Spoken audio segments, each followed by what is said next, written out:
something in the hanger this morning.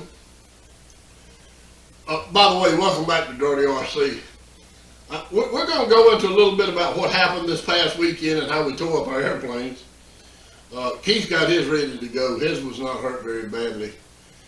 All he had to do was reattach the landing gear. So he was in pretty good shape. I wasn't so lucky. I took mine in and I had really messed it up. So if you saw the review after we got back in, you'll see the damage it was done. Undercarriage of mine was tore out, the right wing was tore up, the cowling was broken. It was pretty much a mess. But I have pretty much got it back and ready to go. I've just finished putting it back together. Thought I'd go over it a little bit, let you know what I've done, how I've done it. And what happened was, last weekend when we was flying, I was trying to get it to where I could fly it without safe. What I didn't pay attention to was when you take it out of safe, it changes all the settings on the flight controls. Well, in safe, when you flying in safe, the elevator has a little bit of up elevator in it, which keeps the airplane going up, which is a lot better than keeping it going down, because when I come out of safe and into the manual, the elevator actually, it didn't go back to neutral, it actually was tipped down a little bit. That's the reason the airplane kept trying to go down. And before I could get it trimmed up, and before I could get it fixed, the thing hit the ground. And when it did, it tore up the underbelly. Turn this thing over, see if you can see it.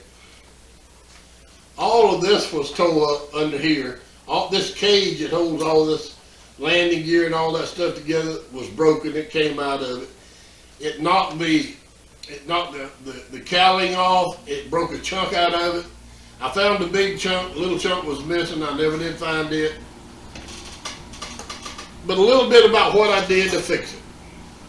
I did such a good job of fixing it. I forgot which wing it was that was messed up. Let me see. I think it was this wing over here. In fact, it was. This was the wing right here that was chewed up so bad on the end. About half of that wing was gone. Right here on the edge. The bottom side of it was chewed off. As you can see, I've got it fixed. And it looks really good. What I did to fix the wing, I went down to Walmart, local stores have it. It's called DAP, and it's spackling like you'd use on your wall to fill holes. I used that with a small credit card, got it as smooth as I could get it, come back over it and sanded it down with sandpaper and painted it. Hey, looks great. Good as it ever was. The bottom side of the airplane, all of this it came loose. I had to glue all of that back. It bent the landing gear. I had to fix that. If you notice on the second flight, it kept trying to nose over. Excuse me. The reason it kept trying to nose over is the landing gear was pushed back. So it was tilting forward. Didn't know it till I got home. It been pretty good. So I got it home and I got it fixed. Got it straightened back out, put that back in there, hot glued all of this, hot glued every bit of this. The biggest thing that I had was the cowling. The cowling was tore up. So I took the cowling off, and if you'll notice right here, there's some tape. There's some tape right there. It's that foil tape like they use around air conditioning vents and stuff. It's a metal tape. Got the sticky stuff on the back side of it. I took that cowling off, took the whole front end off. In fact, you saw in the film I was already taking it off, and Keith showed you the damage. And I found the big piece that was in the cowling, but the little piece I never did found, so there was still a little sliver of a hole there. What I did, I took the cowling off, I took the big piece and I hot glued it back in. After I got it hot glued back in, I went on the inside of it with that foil tape, which is stronger than regular tape. And I put me a layer of that foil tape in there. I did that for a reason, because that piece was missing on the outside. I had to have something as a backing to hold that filler in when I filled it up.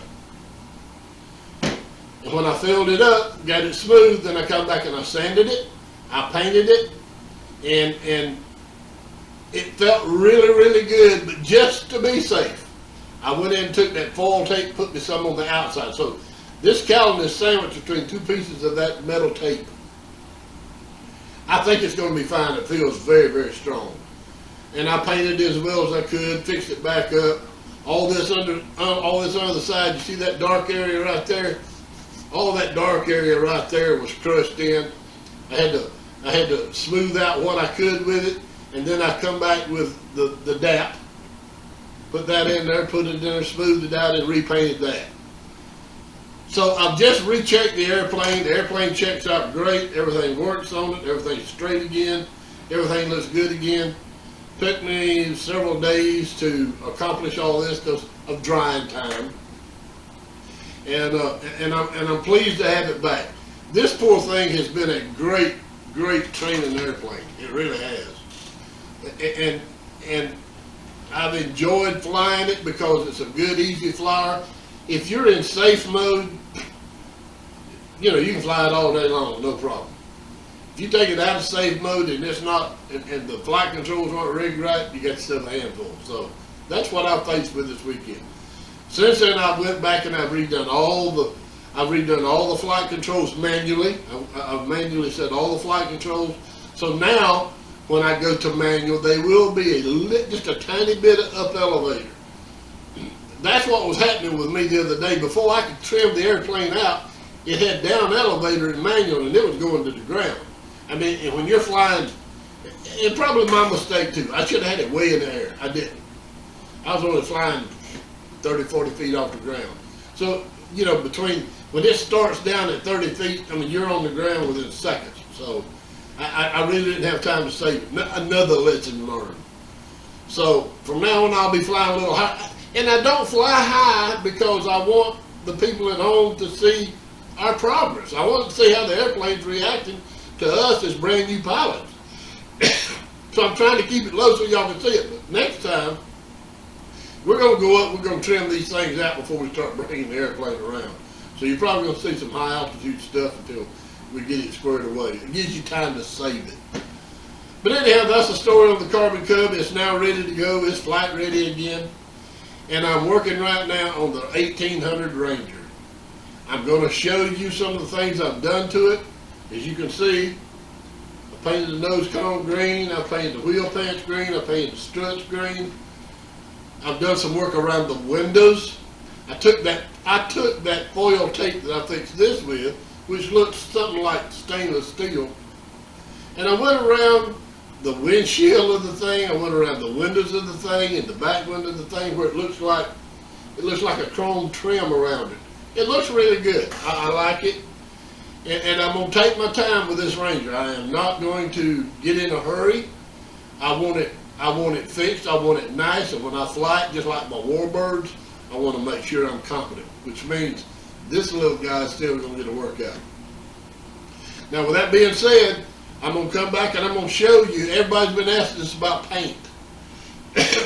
What kind of paint you use, how you put it on, all this kind of stuff. The paint we're using is just regular hobby grade paint. And you can get it at any hobby shop. You can get it at Walmart. You can get it any store that has a hobby section. It's just regular paint. It's water based. Easy to clean up. If you spill something on it, you just get it right up with a wet rag.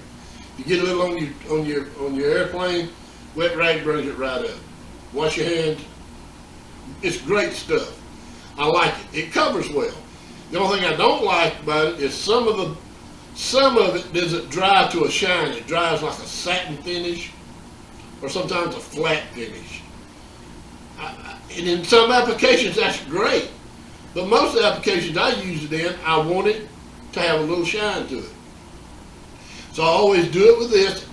And I know you've seen the wood handle foam brushes. Most people put all this stuff on a foam brush. I use a regular paintbrush, probably about 1 inch wide, with good bristles in it. I apply it with this, and to come back over it, I come back with this men wax polyurethane. I put it on with a brush. I don't put it on with the sponge. I put it on with a brush. I like the brush because I can control the thickness and I can control the flow of it. And when you put it on with a brush, all the brush marks go away. It just flattens right out. It looks really great. So don't worry about brush marks. and I can control it a lot better with a regular brush. And I'll show you some of that as we fool with this Ranger here in a bit. I'm gonna do some work to it, do a little clearing, let you see how it goes during the clearing, and because we've had people ask us about that. Everybody talks about how shiny and pretty our airplanes are. Well, that's the reason. We use this polyurethane on it. It doesn't hurt the foam. It's just really good stuff, and it's not very expensive. So that's what we're using. So stick with us. Now that I've kind of brought you up to date on the old standby Carbon Cub, she's ready to go. We will come back in a little bit and we'll start on the Ranger again. I'll show you some of the stuff I've done there, and we'll put a little bit of that polyurethane on it, let you see how it goes on, and let you see the difference. I mean, immediately, there's an immediate difference when you put it on there. So we'll paint the bottom side, we'll let it set for 24 hours, and then we'll come back tomorrow and flip it over and do the top side, and we'll have that thing painted. So stay with us. We're going to take you by this thing step by step and let you know how we're doing it. And maybe this weekend we can get some more flying in without crashing. We're hoping so anyhow. Stay with us. We're gonna come back in a bit on this Ranger.